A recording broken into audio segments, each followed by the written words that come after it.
സ്ഥിരമായി ചലച്ചിത്രമേളകളിൽ പങ്കെടുക്കുകയും നല്ല ചിത്രങ്ങൾക്ക് വേണ്ടി സമയം മാറ്റിവെക്കുകയും ചെയ്യുന്ന ഒരാളെ സംബന്ധിച്ചിടത്തോളം ജാഫർ പനാഹി എന്നുള്ള പേര് പുതിയതല്ല.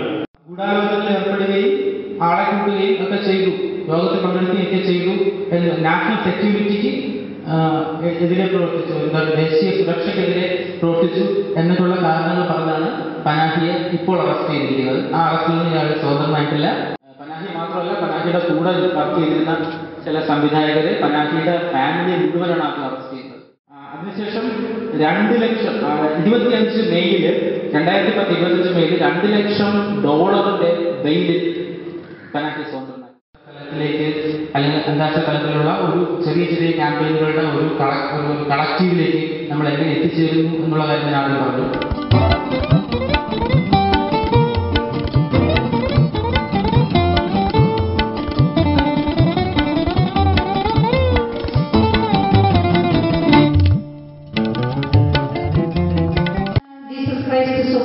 ഞാൻ അന്ന് അവിടുത്തെ ഒരു ടീച്ചറായിരുന്നു.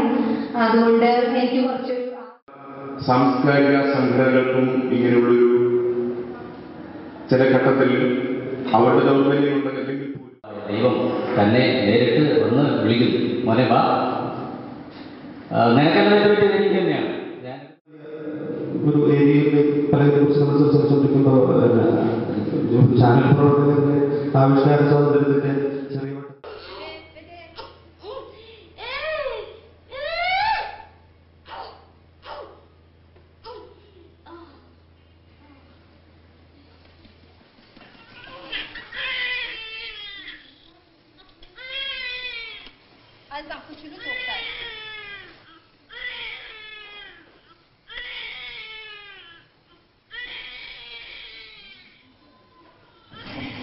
همراه سلماز غلامی.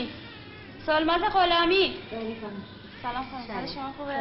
من شما هم خسته نباشید قربان. قدم نورسیده مبارک باشه. بهتون تبریک میگم. بچه‌تون دختره. بله دختر توفل خوشگل.